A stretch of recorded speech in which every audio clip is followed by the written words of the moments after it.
Selamat siang, saya Sininta Yuliasi Sibarani, dosen pengampu mata kuliah Hukum Pidana Khusus.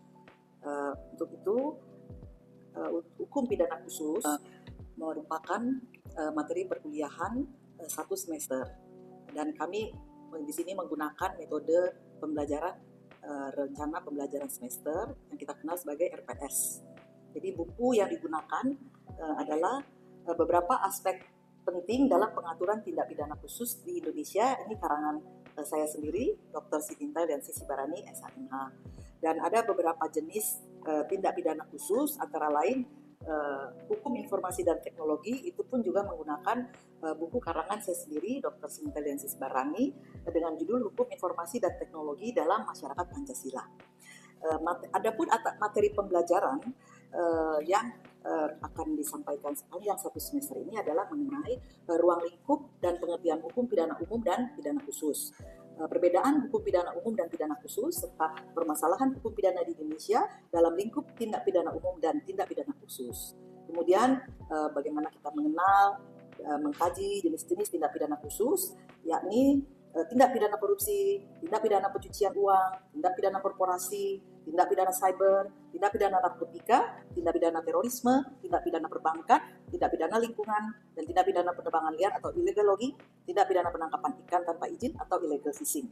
Keseluruhan materi pembelajaran ini diharapkan bagi mahasiswa bisa mencapai pembelajaran untuk kemampuan dalam menjelaskan pengertian perbuatan hukum yang termasuk kategori tindak pidana umum, yaitu bagaimana yang diatur di Kitab Undang-Undang Hukum Pidana.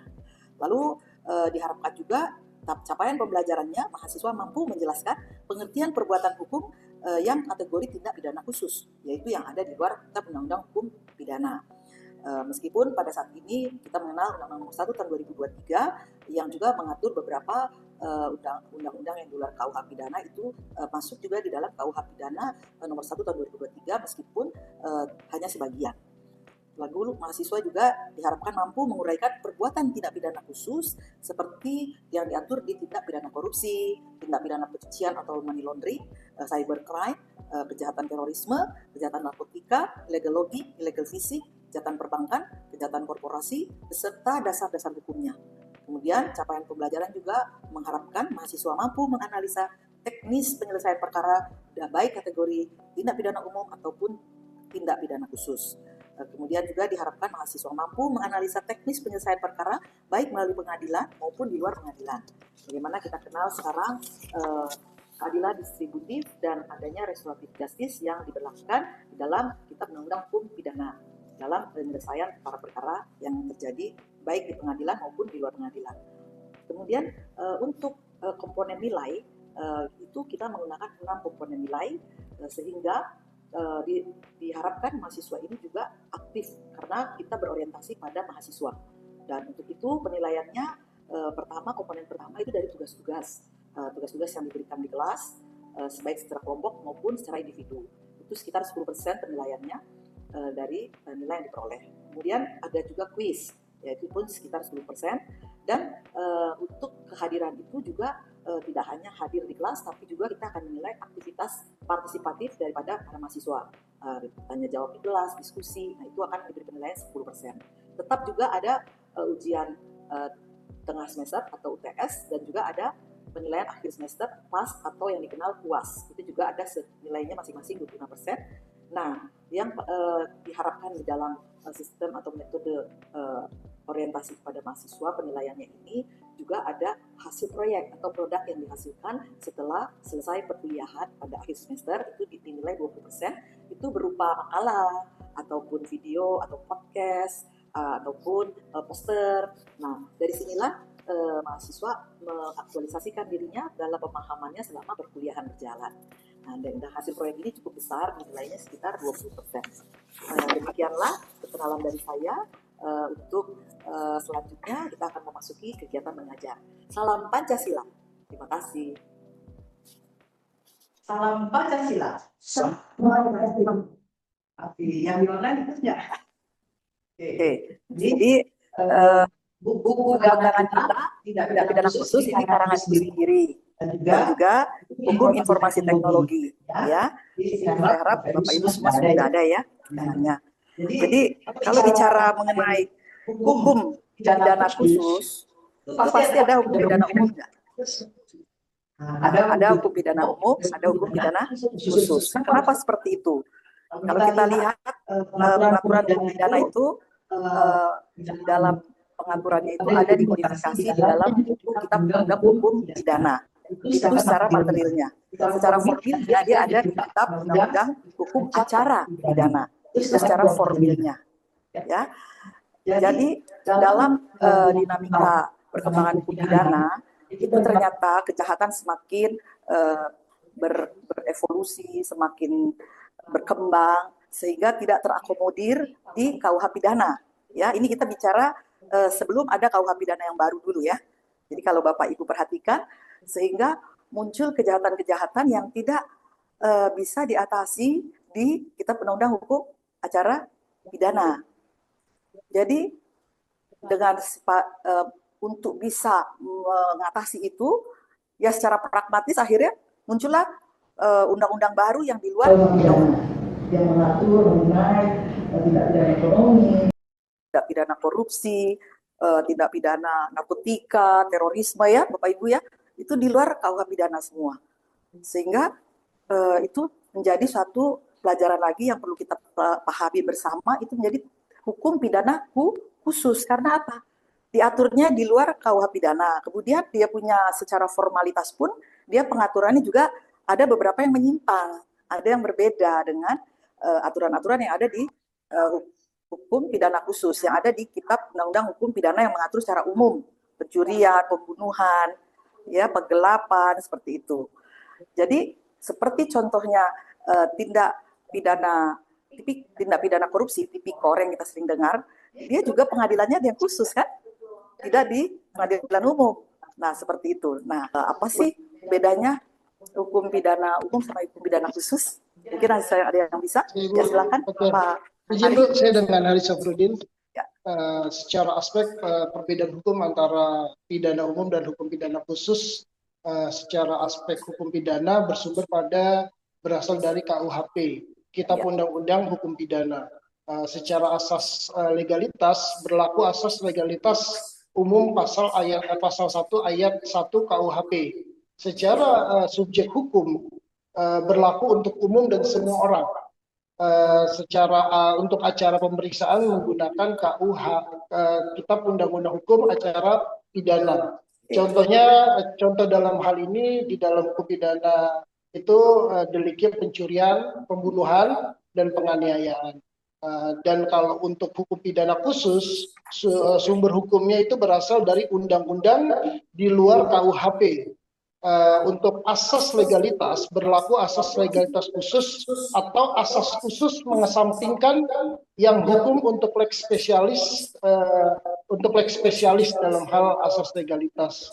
Untuk subjek hukumnya bisa berlaku umum atau golongan tertentu. Untuk golongan tertentu saja misalnya pejabat, korporasi, dan anak-anak ya. Terusnya untuk acara pemeriksaan biasanya menggunakan KUHP atau hukum acara khusus sesuai undang-undang. Contoh delik dalam hal khusus ini korupsi, narkotika, dan terorisme dan jadi artinya beda sekali ya pidana umum dan pidana khusus maupun dari formalitasnya. Sehingga kita bisa pahami bersama bahwa pengaturan hukum pidana umum delik-deliknya juga berbeda dengan aturan hukum pidana khusus, dan ada beberapa hal yang menyimpang. Terutama untuk definisinya tadi sudah disampaikan oleh Pak Hari ya, bahwa untuk yang khusus misalnya untuk militer, pidana militer kan beda, orangnya khusus toh. Nah kalau untuk pejabat juga ya seperti tindak pidana korupsi, orang yang memegang kekuasaan, karena ada di situ unsur penyalahgunaan kekuasaan, penyalahgunaan kewenangan, ya penyalahgunaan fasilitas. Jadi seperti itu ya tipikor. Tindak pidana khusus ini memang kita lihat kenapa khusus, karena sudah bisa masuk dalam kategori extraordinary crime. Ya, kejahatannya luar biasa, HAM berat juga itu bisa masuk, HAM berat. Narkotika itu sangat merusak bangsa kita ya.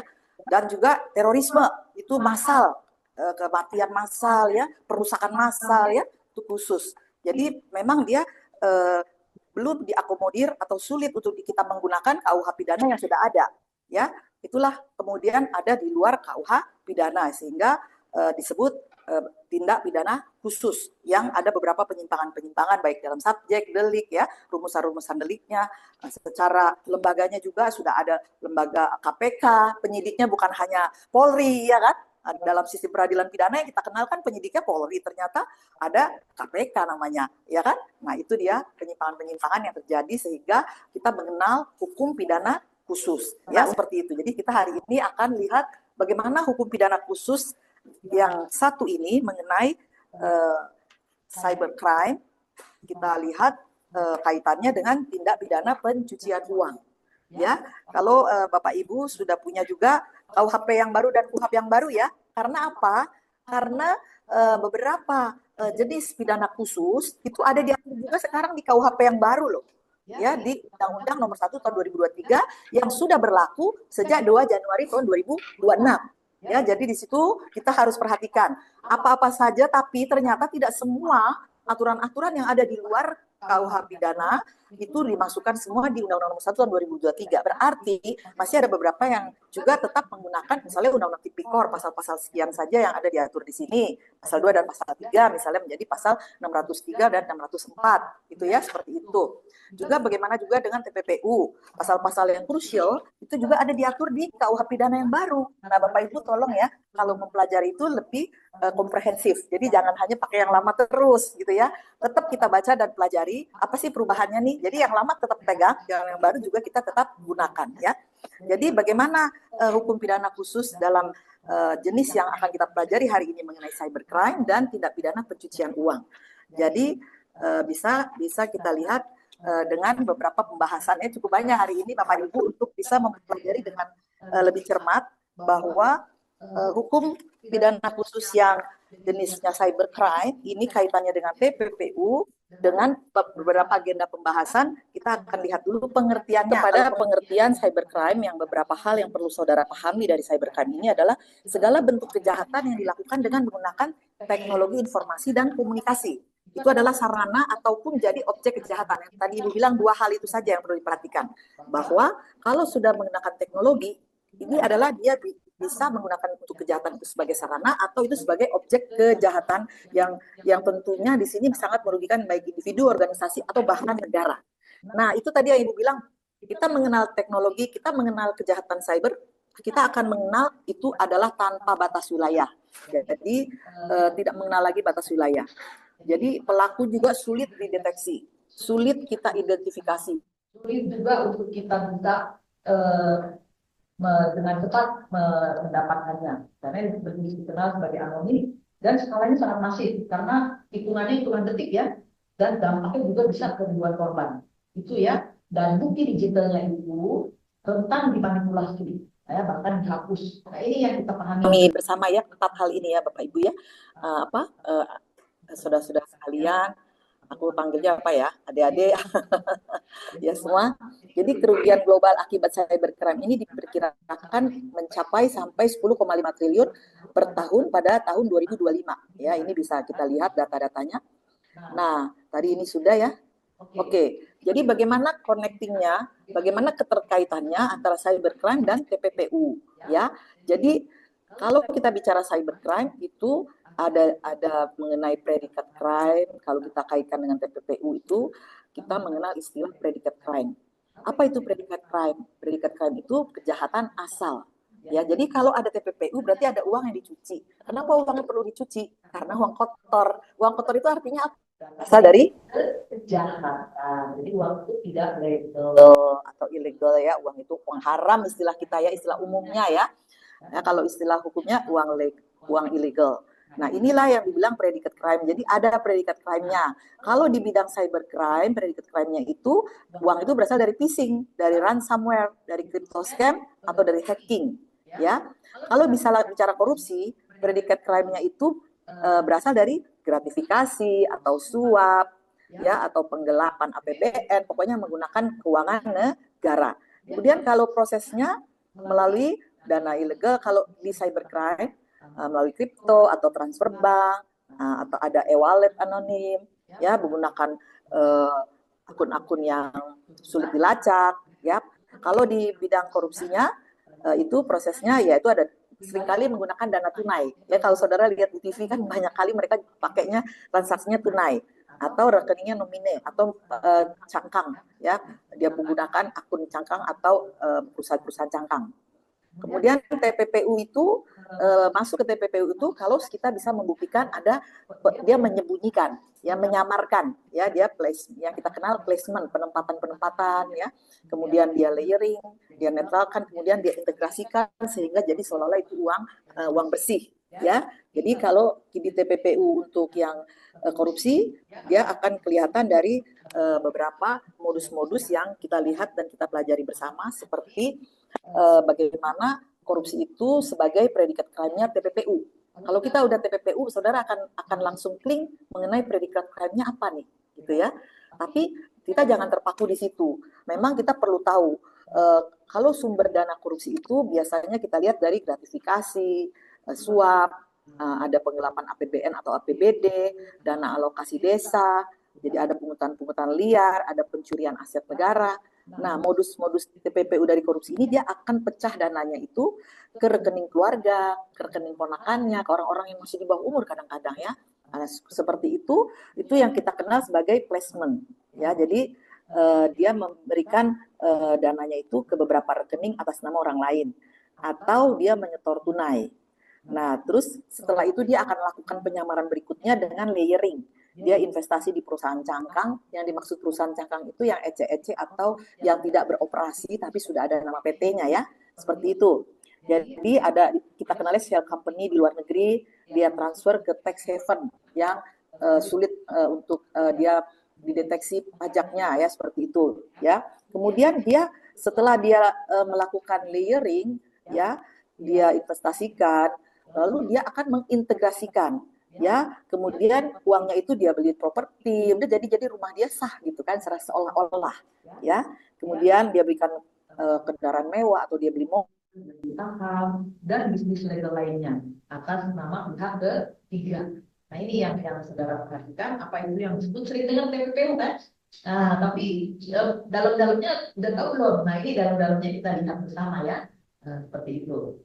Jadi kalau modus operandi TPPU itu kita bicara mengenai TPPU, tindak pidana pencucian uang, itu nggak jauh-jauh dari pembuktian unsurnya itu placement, layering, dan integration. Itu yang Bapak saudara-saudara harus pegang ya, bahwa kalau tahap 1 itu biasanya disebut penempatan atau placement. Yang tahap kedua dia akan berlapis transaksinya sehingga semakin sulit untuk dideteksi. Setelah itu masuk ke integration. Ya, ini tahap-tahapannya ini perlu dipelajari ya. Betul-betul kita lihat cara-cara mereka supaya kita bisa mendeteksi, bisa menganalisa, bisa menangkap ya, bahkan memberikan hukuman. Ya, lanjutnya. Nah, ini mengerikan ya. Kalau ini bisa kita lihat faktanya sangat tinggi ya, bahwa adanya cybercrime dan TPPU di Indonesia maupun secara global, ini penipuan online aja sampai 46%. Konten ilegal 18%, akses ilegal 11%, data forgery-nya 10% dan lain-lainnya 15%. Ini kalau dilihat nilai uangnya, kerugian TPPU di Indonesia itu sampai 17,26 triliun. Itu duitnya sebanyak apa ya? Seperti itu ya, kebayang ya. Kita aja lihat uang miliar-miliar juga kayaknya jarang ya. Nggak tahu kalau di sini banyak ya. Kemudian kalau secara global di tahun 2025 itu sekitar 10,5 T US dollar loh. Ya, luar biasa kan? Nah, inilah yang kita hadapi sekarang ya. Faktanya dengan data ini, gimana ini regulasi mengatasinya? Ya, bagaimana penegakan hukumnya? Kok kita aja butuh duit, susah banget kita dapat uang, tapi kok orang enak aja ya, gitu ya, bergelimang dengan harta yang bukan haknya dia. Lalu itu apa saja yang minggu lalu udah Ibu sampaikan, apa saja yang direvisi, ada perlindungan HAM, ada mengenai apa jumlah ancaman hukuman, ya gitu ya. Kemudian ada di Undang-Undang Nomor 1 Tahun 2023 yang Ibu bilang tadi, di KUH pidana yang baru diatur juga Undang-Undang ITE, ya, beberapa perubahan ya. Tapi berlakunya kan tahun 2026. Sebelum berlaku tahun 2026 muncul perubahan lagi Nomor 1 Tahun 2024, ya kan? Ya, itu Undang-Undang Nomor 1 Tahun 2024. Jadi semua ini adalah regulasi yang tersedia buat kita gunakan untuk mengatasi hambatan-hambatan mengatasi kejahatan-kejahatan cyber ini. Nah, kemudian ada Undang-Undang Nomor 1 Tahun 2023 dan Undang-Undang TPPU itu sendiri Nomor 8 Tahun 2010 ya.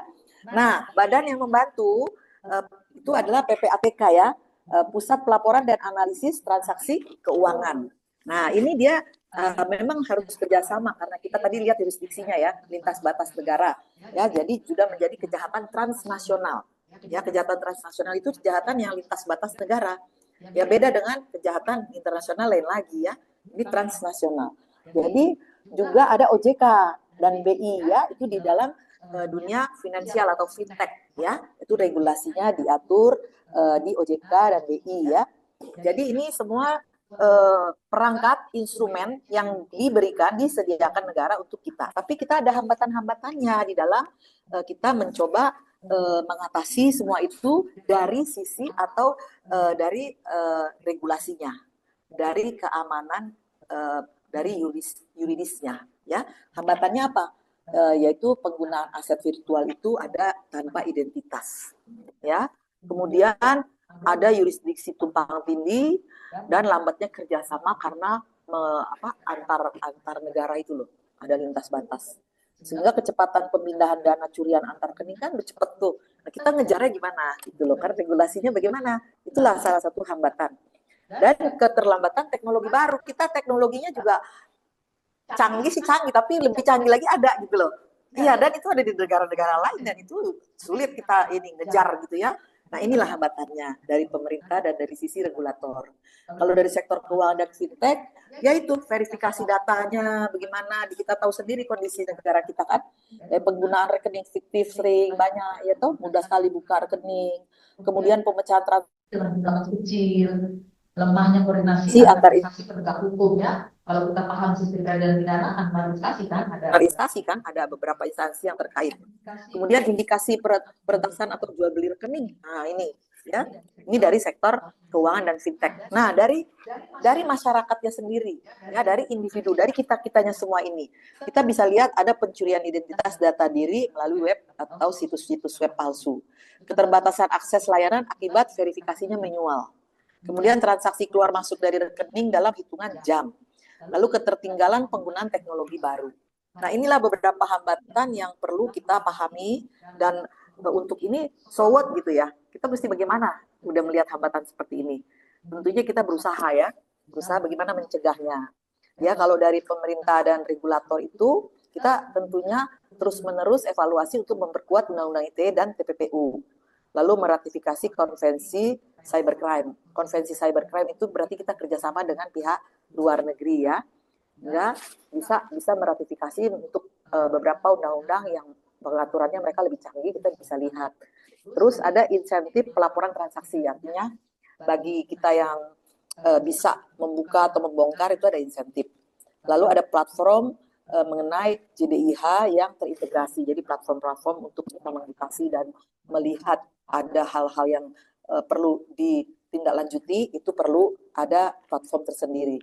Dari sektor keuangan dan fintech juga ada beberapa sistem anti money laundering, ada kerjasama intelijen keuangan, key not your customer, itu ya, semua di situ mereka sudah mensosialisasikannya dan sudah memberlakukannya sedemikian rupa sehingga bisa juga melakukan pembekuan rekening secara otomatis. Ya, kita juga udah, kalau kita salah beberapa kali nomor PIN kan, ya kan otomatis kan. Nah, dari segi masyarakat ya harus waspada, diri sendiri harus bisa dijaga dong, rekeningnya sendiri dijaga kan. Nah, kemudian verifikasi identitas digital juga perlu diperhatikan. Kemudian laporkan transaksi yang mencurigakan. Laporkannya kemana? Ke PPATK, kepolisian, dan edukasi literasi digital.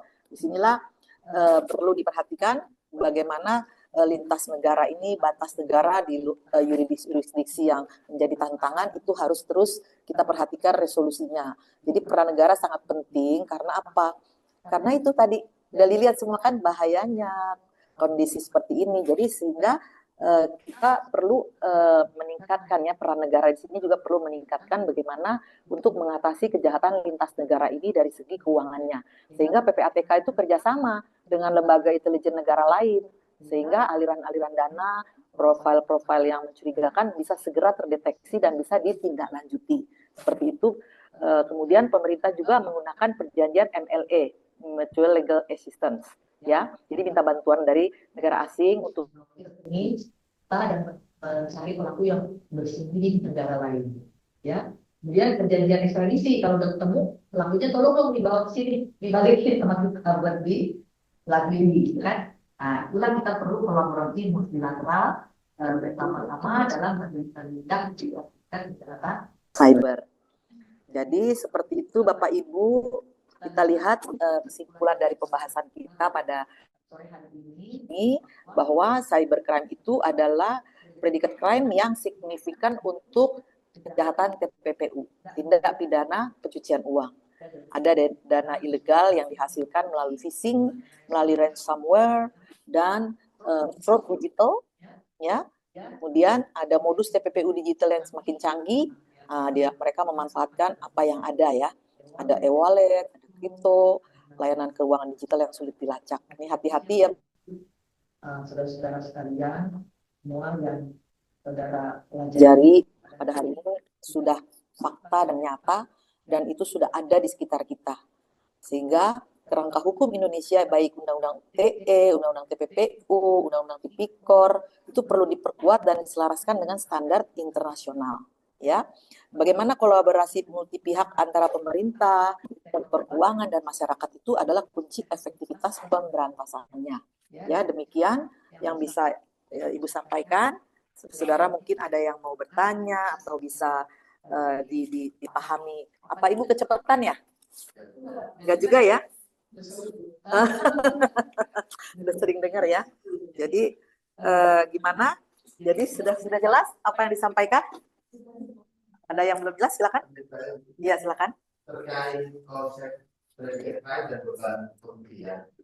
Pada materi kelima kan juga bahwa korupsi dan cybercrime itu sama-sama menjadi predikat crime dari TPPU, tetapi kan memiliki jalur dana dan modus yang berbeda-beda. Dalam praktek penegakan hukum, apakah penyidik itu harus membuktikan tindak pidana asalnya dulu, seperti misalnya phishing atau ransomware terlebih dahulu secara terpisah sebelum menjerat pelaku dengan pasal TPPU itu sendiri, atau apakah bisa dengan pendekatan follow the money untuk menjerat pelaku TPPU itu, atau menunggu putusan atas kejahatan asalnya dulu? Terus implikasinya atas praduga bersalah. Baik. Jadi kalau kita lihat predikat crime duluan atau TPPU-nya duluan, itu kan pertanyaannya, ya. Sekarang kalau predikat crime-nya duluan diperiksa, udah hilang dah uangnya kan, cepat kan, habis kan. Nah, makanya ada undang-undang TPPU. Undang-undang TPPU di pasal 69 itu bilang tidak harus predikat crime-nya duluan selesai diperiksa, baru TPPU-nya. Tidak. Jadi bisa diperiksa, diadili TPPU-nya. Karena apa? TPPU itu delik sendiri, delik yang berdiri sendiri, sehingga dia bisa diperiksa, disidik, diadili duluan. Tapi tidak mengabaikan predikat crime-nya. Predikat crime-nya tetap diusut karena itu adalah pembuktian yang harus memang dimengerti, dipahami kejahatan asalnya.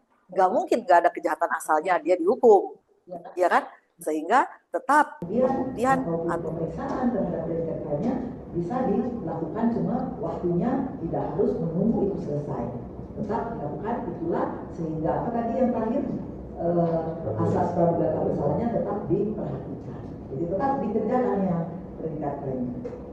Cukup jawabannya? Ya, terima kasih ya. Saya rasa cukup ya. Terima kasih untuk hari ini. Salam Pancasila.